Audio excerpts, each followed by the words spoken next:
YCP పరిస్థితి ఇప్పుడు ఎలా మారింది అంటే, అంటే కక్కలేక మింగలేక అంటే కరెక్ట్‌గా గొంతుకులో ఆగిపోయింది. ఏదైనా అటు అలాగని చెప్పి బయటికి రాదు, అలాగని చెప్పి లోనకి ఎళ్ళదు. అలాంటి పరిస్థితి ఇప్పుడు వైసీపీ నాయకులకి ఏర్పడింది. ఎందుకు ఏర్పడింది అంటే, చంద్రబాబు గారు అమరావతి విషయంలో వైసీపీకి చెక్ పెట్టబోతున్నారు. సో, అది వైసీపీ రాజకీయ భవిష్యత్తుని తారుమారు చేసే అవకాశం ఉంది. జగన్మోహన్ రెడ్డి కూడా బయటకొచ్చి సమాధానం చెప్పకపోతే ఇరకాటంలో పడే అవకాశం ఉంది. సమాధానం చెప్పాల్సిన పరిస్థితి గనక ఖచ్చితంగా కూటమి ప్రభుత్వం కల్పిస్తే ఖచ్చితంగా జగన్మోహన్ రెడ్డి రాజకీయ భవిష్యత్తు మీద ఒక అంచనా అయితే వచ్చేస్తుంది. అయితే ఏంటి అమరావతి మీద అంటే ఈ నెల 28న క్యాబినెట్లో రాష్ట్రం ప్రత్యేకంగా అసెంబ్లీ సమావేశమై ఒక తీర్మానం చేయబోతుంది. ఏదైతే పునర్విభజన చట్టం సెక్షన్ ఉందో దాంట్లో కొన్ని మార్పులు చేర్పులు చేయాలి అనేది, సెక్షన్ 5లో మార్పులు చేర్పులు చేయాలనేది అందులో రాష్ట్ర ప్రభుత్వ ఆమోదం. సో దాన్ని అసెంబ్లీలో ఆమోదించి పార్లమెంటుకు పంపి అక్కడ కూడా ఆమోదింపజేయాలి అనేది ఆలోచన. సో ఇది నిన్న చంద్రబాబు గారు చెప్పారు. ఎప్పుడైతే చంద్రబాబు గారు అసెంబ్లీ సమావేశాలు ఏర్పాటు చేసి ఆమోదించి దాన్ని కేంద్రానికి పంపుతున్నామన్నామో వైసీపీ గుండెల్లో అలజడి మొదలైంది. ఎందుకు అలజడి మొదలైందంటే ఆషామాషి వ్యవహారం కాదు. చంద్రబాబు గారు తీసుకున్న నిర్ణయం చిన్నది కాదు. వైసీపీ రాజకీయ భవిష్యత్తుని తేల్చేసేటువంటి నిర్ణయం. దాంతో ఏం చేశారు, ముందు కవర్ చేయటం కోసం అని చెప్పి సజ్జల రామకృష్ణారెడ్డిని బయటకు వదిలారు. మీకు గుర్తుందో లేదో, అమరావతి విషయం వచ్చిన ప్రతిసారి సజ్జల రామకృష్ణారెడ్డి బయటకు వస్తాడు. గతంలో కూడా ఏదో వేటు న్యూస్ కన్క్లేవ్ ఏదో నిర్వహిస్తే అందులో కూడా అమరావతి గురించి సజ్జల రామకృష్ణారెడ్డి మాట్లాడాడు. సో అలా అమరావతి విషయం వచ్చినప్పుడల్లా బయటకు వచ్చే వ్యక్తి ఎవరయ్యా అంటే సజ్జల రామకృష్ణారెడ్డి. నిన్న కూడా బయటకు వచ్చి ఏం మాట్లాడాడు, మేము అమరావతికి వ్యతిరేకం కాదు అన్నారు. ప్రజలు కాండ్రించి ఉమరం మొహం మీద జగన్మోహన్ రెడ్డి 5 ఏళ్లలో 3 రాజధానుల పేరుతో అమరావతిని శ్మశానం అన్నది వీళ్ళే, ఎడారి అన్నది వీళ్ళే, చంద్రబాబు నాయుడు ఇన్సైడ్ ట్రేడింగ్ పేరుతో దోచుకున్నారు అన్నది వీళ్ళే. అలా అసలు ముందు 2014 తర్వాత అమరావతికి ఓకే చెప్పింది కూడా వీళ్ళే.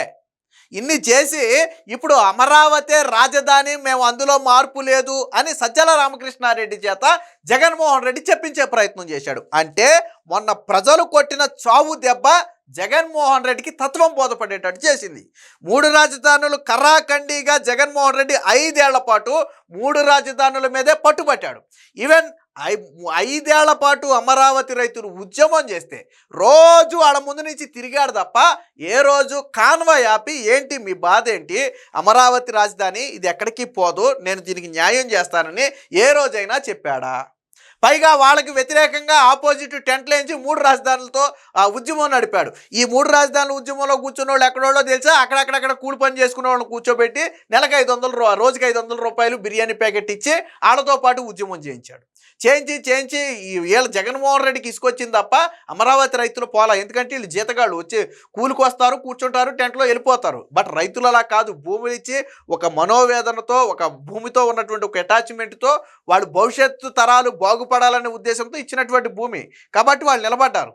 ఇప్పుడు జగన్మోహన్ రెడ్డి అమరావతి రాజధాని అంటే ఊరుకుంటారా, నమ్ముతారా? పోని నేను వీళ్ళు వదిలే కానీ వైసీపీ నాయకులనే తీసుకుందాం. ప్రజలైతే కాండ్రించి మొహం మీద వస్తారు.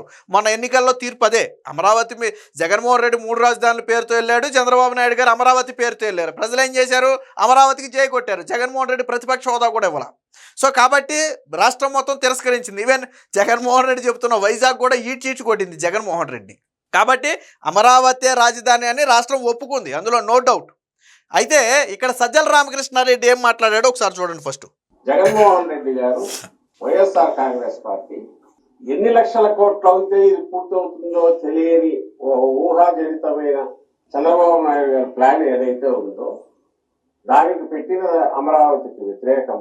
అట్ ది సేమ్ టైం ఏ అమరావతి అయితే ప్రజల రాజధానిగా అందరి ప్రజల ఆకాంక్షగా ఉండేదానికి ఆయన ఎప్పుడు వ్యతిరేకం కాదు. విన్నారు కదా, ఇక్కడ సజ్జల రామకృష్ణారెడ్డి ఏం చెప్పాడంటే అసలు ఎంత ఖర్చు అవుతుందో తెలియని ఊహాజనితమైన అమరావతికి జగన్ వ్యతిరేకం తప్ప నిజమైన ప్రజా రాజధానికి జగన్ వ్యతిరేకం కాదు అని అన్నాడు. సరే, ఇప్పుడు చంద్రబాబు గారు కూటమి పాలనని కొద్దిసేపు పక్కన పెడదాం. 5 ఏళ్ల పాటు జగన్మోహన్ రెడ్డి సీఎంగా ఉన్నాడు. సరే, చంద్రబాబు గారు మీ దృష్టిలో ఊహాజనితమైన రాజధానే, ఓకే రైట్. దానికి ఎక్కువ ఖర్చు అవుతుందని మీరు ఫీల్ అయ్యారు. ఓకే, తప్పు లేదు. మరి అప్పుడు జగన్మోహన్ రెడ్డి ఏం చేయాలి?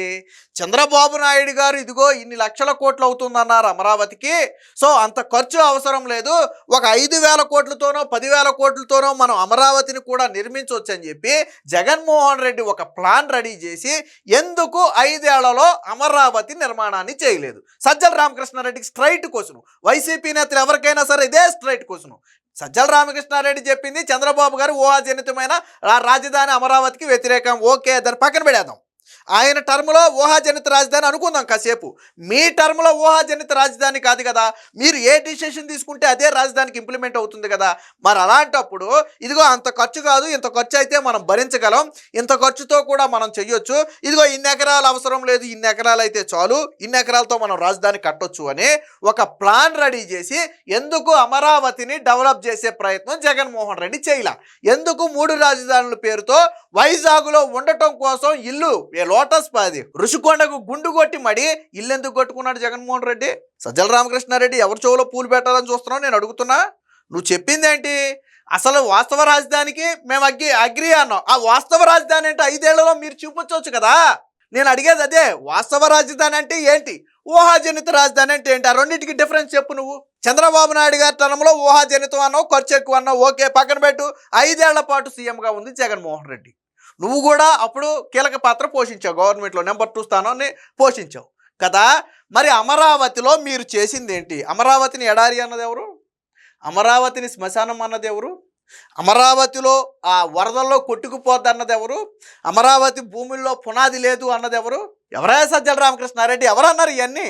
మరి ఎవరిని మోసం చేయాలనుకుంటున్నావు నువ్వు? అంటే అమరావతి ప్రజలు, అమరావతి విషయంలో రాష్ట్ర ప్రజలు కావచ్చు, మొన్న కొట్టిన చావు దెబ్బ జగన్మోహన్ రెడ్డికి ఎంత బలంగా తగిలిందో ఇప్పుడు సజ్జల రామకృష్ణారెడ్డి మాటల్లో అర్థమవుతుంది. ఎస్, సజ్జల రామకృష్ణారెడ్డి మాటల్లో భయం కనపడుతుంది. ఆ భయం సజ్జల రామకృష్ణారెడ్డిది కాదు, జగన్మోహన్ రెడ్డిది, వైసీపీ పార్టీది ఆ భయం. ఎందుకంటే మొన్న ప్రజలు ప్రతిపక్ష హోదా కూడా ఇవ్వకుండా కొట్టిన చావు దెబ్బ ఉందో చూసారా? భయం అంటే ఏంటో జగన్మోహన్ రెడ్డికి పరిచయం చేసింది. వాళ్ళు చెప్పుకుంటారు కదా, భయం ఎరగని ధీరుడు వీరుడు అని చెప్పుకుంటారు కదా. అలాంటి వ్యక్తికి కూడా మొన్న ఎన్నికల్లో ప్రజలు కొట్టిన చావు దెబ్బ కళ్ళంట చెవులంట రక్తం తెప్పించింది. ఆ భయంతోనే ఇప్పుడు చంద్రబాబు గారు అమరావతి విషయంలో తీర్మానం కోసం అసెంబ్లీ ఏర్పాటు చేస్తున్నాం అనగానే సజ్జల రామకృష్ణారెడ్డి ఉలిక్కిపడి బయటకు వచ్చాడు. అసలు ఉలిక్కి పడింది జగన్మోహన్ రెడ్డి. సజ్జల రామకృష్ణారెడ్డిని బయటికి పంపి ఇప్పుడు అమరావతికి మేము వ్యతిరేకం కాదు అని చావు కబురు చల్లగా చెప్పించినట్టుగా చెప్పిస్తున్నాడు. ప్రజలు ఏమైనా పెచ్చోళ్ళ సజ్జల రామకృష్ణారెడ్డి? నేను అడుగుతున్నా, ప్రజలు ఏమైనా పెచ్చోళ్ళ? ఏ రోజైనా అమరావతి రాజధాని అనే మాట జగన్మోహన్ రెడ్డి నోట వచ్చిందా?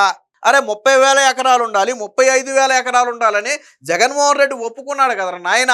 మేము వస్తే అమరావతిని ఎలా నిర్మిస్తామో అని చెప్పి మీరు ఒక డాక్యుమెంటరీ కూడా విడుదల చేశారు కదరా అప్పట్లో.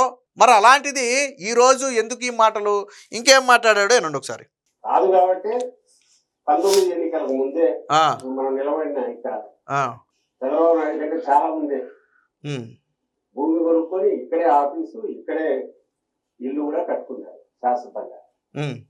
కాబట్టి దీని మీద మా స్టాండ్ అనేది ప్రత్యేకంగా చెప్పడానికంటూ ఏమీ లేదు. అది ఆయన చంద్రబాబు నాయుడు ఈ తీర్మానం చేయడం ద్వారా ఏం ప్రూవ్ చేసుకుంటున్నారంటే తన డ్రామా ఇంకొక కొత్త డ్రామా తిరగలేదు.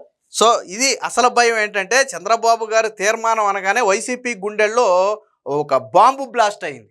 అది ఎలాంటి బాంబు అంటే న్యూక్లియర్ బాంబు లాంటి ఒక బాంబు బ్లాస్ట్ అయింది. ఎందుకు బ్లాస్ట్ అయిందంటే ఇది ఆషామాషి వ్యవహారం కాదు. చంద్రబాబు గారు చెక్ పెట్టబోతున్నారు వైసీపీకి. వైసీపీ రాజకీయ భవిష్యత్తు కూడా దీని మీద ఆధారపడి ఉంటుంది. సో అందుకనే అంటాడు మళ్ళీ ఇంకోటి పాత సేమ్ డైలాగు. నేను ఇక్కడ ఇల్లు కట్టుకున్నా, నేను ఇక్కడ స్థలం కొనుక్కున్నా, చంద్రబాబు నాయుడికి ఇల్లు లేదు కానీ నాకు ఇల్లు ఉంది. జగన్మోహన్ రెడ్డి ఇప్పుడు ఏ ఇంట్లో ఉంటున్నాడు నేను అడుగుతున్నా? శాశ్వతంగా ఇల్లు కట్టాడని చెప్పి నువ్వు నొక్కి నొక్కి చెప్పావు కదా. ఆ ఇంట్లో జగన్మోహన్ రెడ్డి ఓడిపోయిన తర్వాత ఉంటున్నాడా? ఓడిపోయిన తర్వాత ఇల్లు అంటే కష్టం వచ్చినా నష్టం వచ్చినా మనం అందులోనే ఉంటాం. మరి జగన్మోహన్ రెడ్డి ఉంటున్నాడా? ఈ 21 నెలల్లో కరెక్ట్గా 30 రోజులు జగన్మోహన్ రెడ్డి కాలు గదపకుండా తాడేపల్లి ప్యాలెస్లో ఉన్నాడా? Open challenge. కరెక్ట్గా 30 రోజులు కంటిన్యూగా తాడేపల్లి ప్యాలెస్లో జగన్మోహన్ రెడ్డి ఉన్నాడా? లేడు కదా. ఎక్కడ ఉన్నాడు ఇప్పుడు? బెంగళూరు ప్యాలెస్లో ఉన్నాడు. షర్మిల వాటాది. పాపం షర్మిలకు అన్యాయం చేసి షర్మిలకు వెన్నుపోటు పొడిచి అందులో జగన్మోహన్ రెడ్డి ఉంటున్నాడు ఇప్పుడు. కదా. మరి నువ్వు చెప్పావు కదా మేము ఎక్కడ ఇల్లు కట్టుకున్నామని, మరి ఓడిపోతే ఎందుకు పారిపోయాడయ్యా అంటే మీకు ఇల్లు అనేది కేవలం ఓట్ల కోసం రాజకీయం కోసం మాత్రమే కావాలా.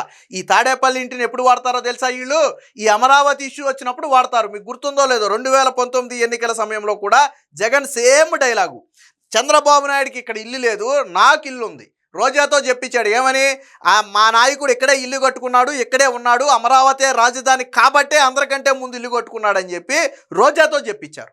వాళ్ళ నాయకులు అందరూ కూడా ఆ మాట చెప్పారు. ఇప్పుడు మళ్ళీ పాత చింతకాయ పచ్చడి మళ్ళీ తిరిగేస్తున్నాడు. ప్రజలు బోరు కొట్టింది, మార్చండి ఏదైనా.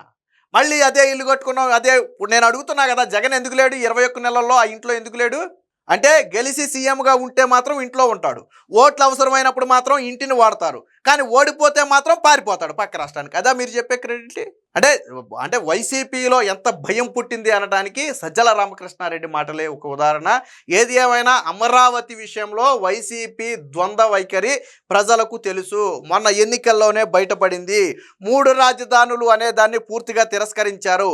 ఇప్పుడు అమరావతి రాజధాని అని జగన్మోహన్ రెడ్డి ముక్కు నేలకు రాసి ప్రజలకు బహిరంగ క్షమాపణ చెప్పి ఒప్పుకున్నా కానీ రాష్ట్ర ప్రజలు మాత్రం జగన్మోహన్ రెడ్డిని ససేమిరా నమ్మరు. గొర్రె కసాయి వాడిని నమ్మినట్టుగా 2019 ఎన్నికల్లో పాపం ప్రజలు నమ్మారు, జగన్మోహన్ రెడ్డి మోసపూరిత మాయ మాటలు నమ్మారు. కానీ జగన్మోహన్ రెడ్డి నైజం చూసిన తర్వాత ప్రజలు అనేవాడు ఎవడు నమ్మరు.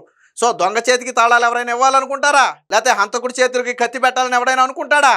సో రెండు ఒకటే. ఇక్కడ జగన్మోహన్ రెడ్డికి చేతిలో రాష్ట్రాన్ని పెట్టడం అంటే దొంగ చేతిలో తాళం పెట్టడం, హంతకుడి చేతిలో కత్తి పెట్టడం లాంటిది. ఆల్రెడీ రాష్ట్రాన్ని గత 5 ఏళ్లలో చేసినటువంటి విధ్వంసం మనం అందరం చూసాం. కాబట్టి సజ్జల రామకృష్ణారెడ్డే కాదు, జగన్మోహన్ రెడ్డి బయటకు వచ్చినా సరే, అమరావతి రాజధాని అని బహిరంగ క్షమాపణ చెప్పి లెంపలేసుకున్నా సరే ప్రజలు మాత్రం ఒప్పుకునే పరిస్థితి లేదు. జగన్మోహన్ రెడ్డి దొంగ డ్రామాలను ఇక నమ్మే పరిస్థితి అసలే లేదు.